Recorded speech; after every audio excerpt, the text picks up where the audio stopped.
Welcome to another mini-sode of Song Title Challenge, where the question is, climbers, how would you write this one? Song Title Challenge is a creative, fun exercise that Brent and I show you every other week. Climbers send in their song titles to info@daredevilproduction.com. Production is singular. There is no S. info@daredevilproduction.com. Put Song Title Challenge in the subject line so that it gets into the right folder. If you don't, it won't. And then I spring them live to Brent during the recording, and we take about 15 minutes to cook up 5 or 6 different conceptual approaches to writing the lyrics to make sure that we're not just grabbing the low-hanging fruit, which is the most obvious and the most cliche way to drop the lyrics, man. Because you can take sometimes the most mundane title, but if you cook up a different example and a different concept for the lyrics, all of a sudden that title is going to become cool because everybody's going to be rolling their eyes, expecting one thing and getting something completely different, which is That's right. Always a nice little ambush, if you will. So this is, again, a fun creative exercise. It's not a co-write in any way, shape, or form. Use what we say. Don't use what we say. It's completely up to you. We just want to get an invite to the number one party. That's right. You got anything you want to add to that, Haas? This is just to encourage you to dig deeper, maybe show you that there are more possibilities out there that at first you notice in your song titles. So yeah, man, we just want you to win. So this is the way to show you, like, kind of put our money where our mouth is. And when we tell you to dig deeper, well, we're going to show you us digging deeper. Oh, and not for nothing, I forgot to mention this. Guys, this is an amazing little exercise that you can do on your own that will breathe new life into the old wilted lettuce hooks that you've had in your hook book for a couple years back. You go through, pick one title, no matter how mundane you may think it might be, because I've been calling those out now, right, Brent? On these episodes, I'm like, okay, I feel like this is like a really boring title. But then I get so excited about it at the end because we just cook up a different way to do it. So go for the ones that are even the most boring to you and see how, if you cook it up, you know, what can happen, right? So, well, I'm just looking at my, I have a hold board in my office right now, and I'm looking at a title that came from the Personal Song Title Challenge that is an old title, at least 10 years old. And wrote it within the past year, and it's on hold for Southern Gospel Artists. It wasn't time for that to be written before. It was time, within the past year, and hopefully soon it's going to be time for the world to hear it. So yeah, this stuff is getting results. Son! Yes. So I do it myself. I just want to have a button with like a Jerry Reed comment every time you say it. It's like, honey, hush. All right, here we go. All right. This song title challenge is sent to us from Neil Vanderberg. Neil Vanderberg. Okay. And this title is What Love Wants. What Love Wants. Okay. What Love Wants. Now, I'm going to tell you right now, I feel like this is a little vanilla. Okay, I'm going to call it out now. I'm saying I feel like in the beginning of this would be one that you might normally skip over in your hook book because it's like, you're not winning before you're spinning with this title.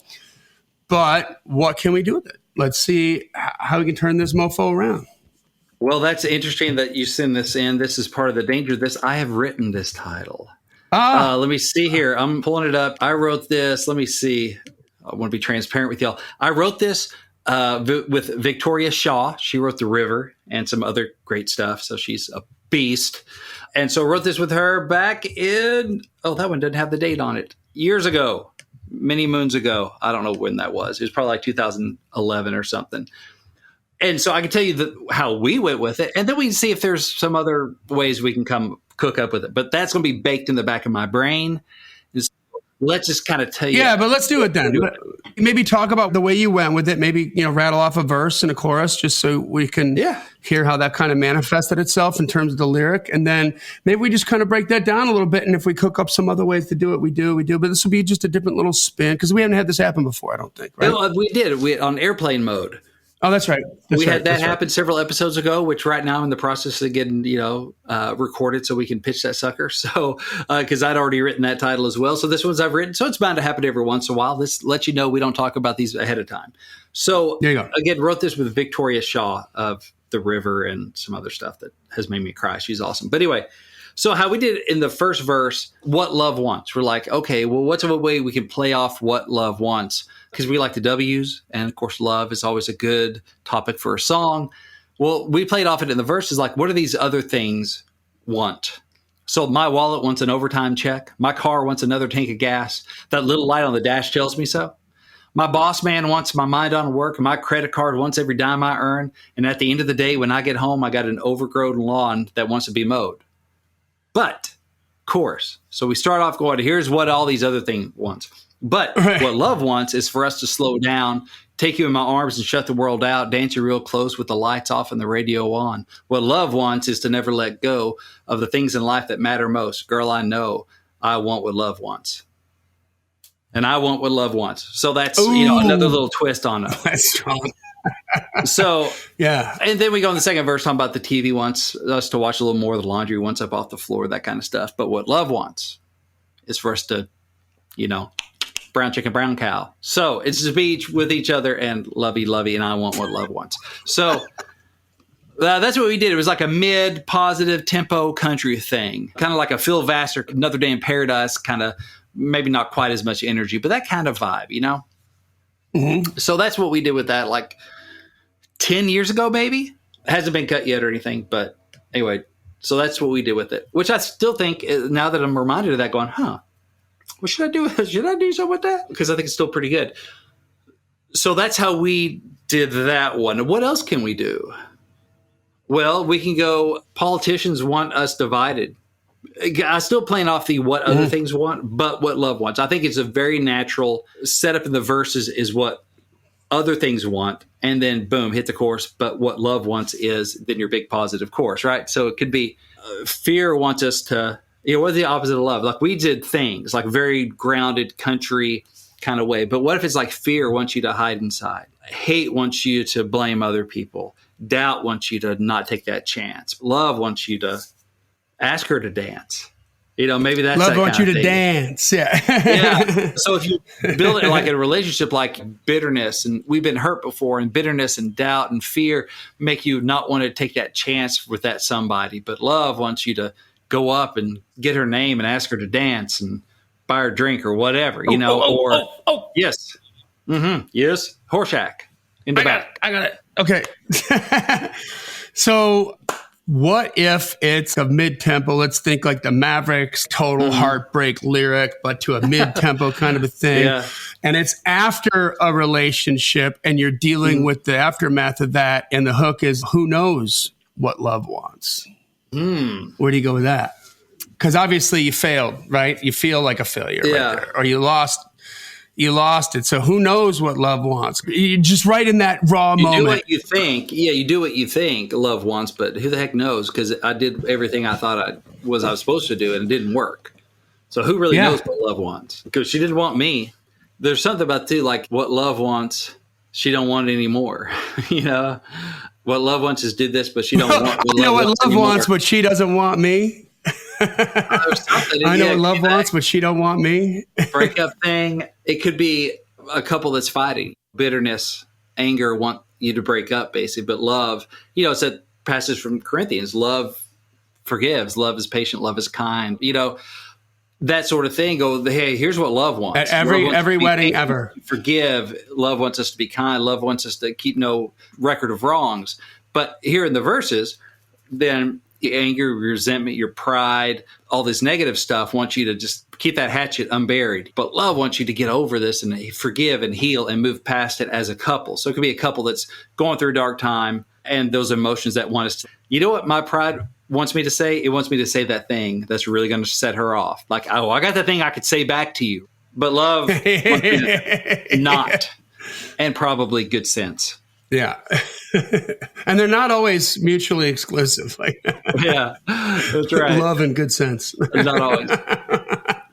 So there's that. There's kind of the anthem of maybe not political, but what would you call it? Maybe not even a protest song, but that kind of song, right? A kind of a song call for unity, for love, like how politicians want to divide us for votes, how media wants us all freaking wound up all the time, so we tune into the next piece of bad news in the world ending. And fear wants us to think of the other as the bad people or whatever, but love wants us to trust and forgive and listen and let go of pride. And so that could be like more of a world anthem kind of thing for lack of better words. So there's that. I got one. How about you kind of touched on it before, but if you write the lyrics right, it could be a statement on just society, right? Where we want, maybe this is a bad correlation, but it's the only one I can think of right now, but it's a business doing pleasure with you, the Tim McGraw song, you know, where he's just talking about like, he just can't spend enough money to keep this girl happy and blah, blah, blah.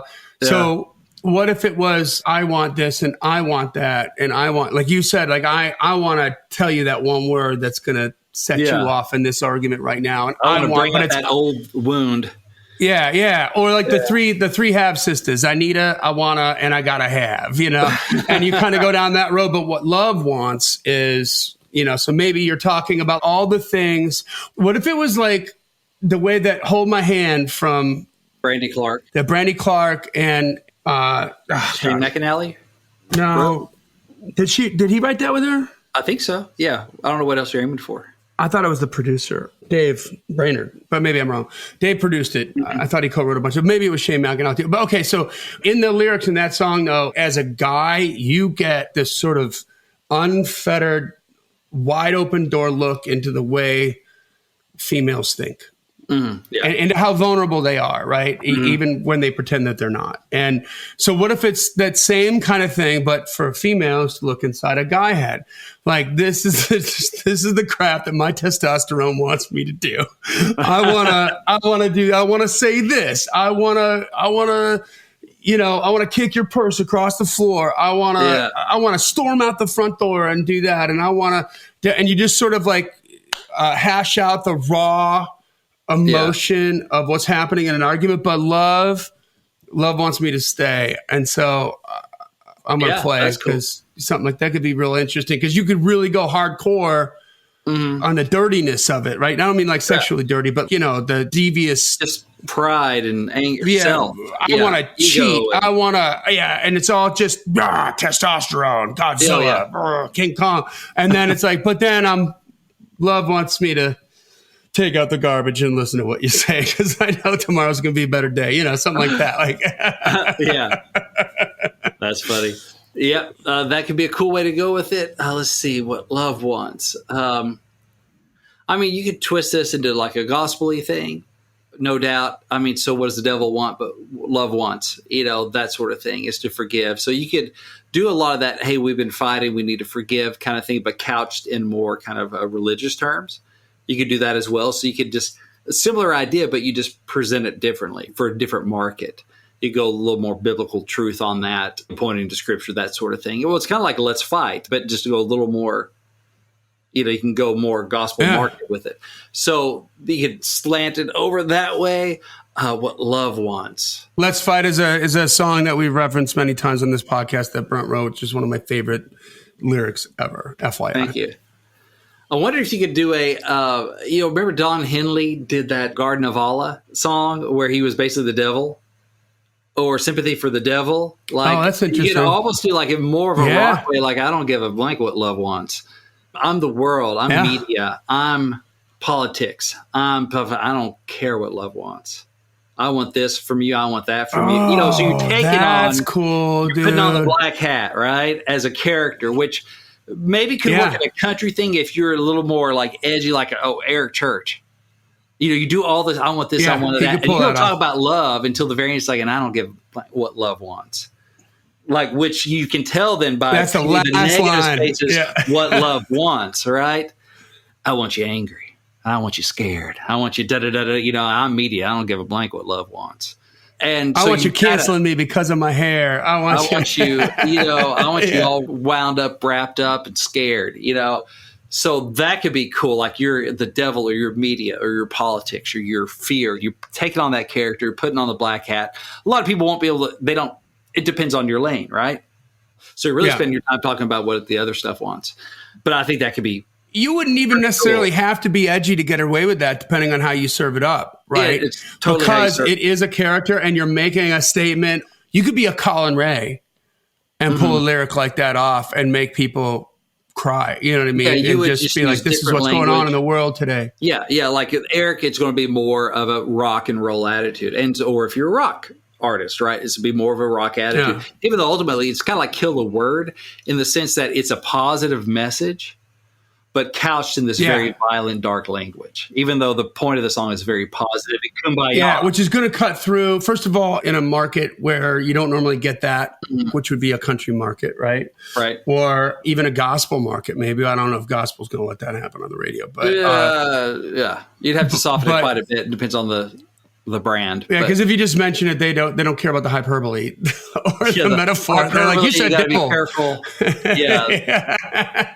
And that's bad. But also, like, if you're a particularly cleaner brand, like softer brand, wow. I mean, that would be something that would cut through the din of every other song you've ever sang and get people to pay attention. And it would almost be like it could be used as an ambush where you're bringing them back around to that, to what it's really all about. But I love that, dude. Like Sympathy for the Devil. If you haven't read the lyrics to Sympathy for the Devil from the Stones, it's maybe one of the most brilliant pieces of writing that certainly the Stones have ever done. Right. Yeah. It's so clever. And in some of the references, you won't even get Anastasia screamed in vain. Like, I mean, yeah, it's like you got to research it. Yeah. What if it is like a Josh Turner type, very clean cut country going, my name is, on the 5 o'clock news, and I want you wound up, and you state it a little more just plainly, but you still take on that character and say it very clearly. And I don't care what love wants. I want this and I want that. I don't care what love wants. And so you're still making you're making a social commentary. Yeah. Yeah. But you could also go, I'm the devil and I want this and I want that. And I don't care what love wants. And God is love. So the way you're saying, I don't care what God wants. And so depending on how you serve it up, it could be like a cool kind of darker thing for like a Josh Turner thing. Well, still got his goodness and light and his brand would say, but you're coming at it through the back door. That way, I can do this. Yeah. And it's got the sonics that kind of dirtier, but it's clean. It's what I want to say. It's unexpected. Yeah. It's unexpected. Yeah, it's unexpected. That'd be a cool way to get to an artist that he may want to make, still goodness and light. Yeah. So I think that's cool. Let's see. Wish I thought of that years ago. What else could we do? What love wants. What love wants. Well, you were talking about Don Henley too. He kind of did that a little bit in another song too, which was Dirty Laundry. No. Dirty Laundry. Yeah. Kick him with it up, kick him with it down. Get the widow on the set. We want dirty laundry. Yeah, it's about the media and how they just want the salacious tabloid for rating stuff. We want the dirty laundry. So it's, again, taking on that character, the anti, you're taking on the villain role to make a point. That could be so poignant right now because it doesn't matter what side of the aisle you sit on politically. They're all shoveling boatloads of crap down our throats. Yeah. And half of it's manufactured. None of it has to be truthful. It doesn't matter what side you're on. You know what I mean? And it's all just completely fabricated to sell commercials. Or votes. So, I think that could be pretty cool. How we do it on time? 20 minutes. I think we got some good ones there. We got some good looks at that, man, especially considering you had to untie the knot from the way you originally wrote it and go a different route. And by the way, what a great exercise that is, because we're always telling climbers, like, hey, make 2-3 versions of it. What do you care? Yeah. Maybe you do it better, maybe you don't, but it's still flexing that muscle and you get better at the craft, right? That's right. So if Mr. Vanderberg wants to reach out to you to finish this song on his own with you, what does he do?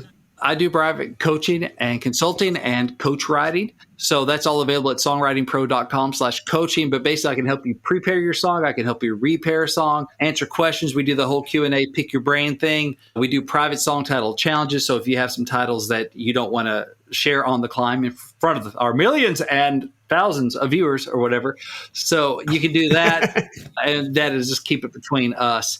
And the Q&A, it's digging into songs, giving feedback, or going, I'm not sure what to do in the second verse. Well, let's dive into it. I'm happy to help with all that stuff. You can see my schedule. You can get more details, and you can book a session at songwritingpro.com/coaching. There you go, guys. Well, listen, brings us to the end of another killer song title challenge episode. If you want to send your titles in, send as many as you like into info@daredevilproduction.com. Put song title challenge in the subject line so it gets into the right folder. If you don't, it won't. And we'll read it on the air. We'll probably get to it. We get a lot. I don't get to them all, but I'm digging down more deeply now on some of the ones that I think are like super bland, but it'll end up being cool because this one was cool. This is wide open. I can't believe you already wrote it. And then we went a totally different direction with it, which I thought was super fascinating. I'd love to hear that lyric turn out. So this podcast exists because we want you to win. So keep on climbing. And we'll see you at the top.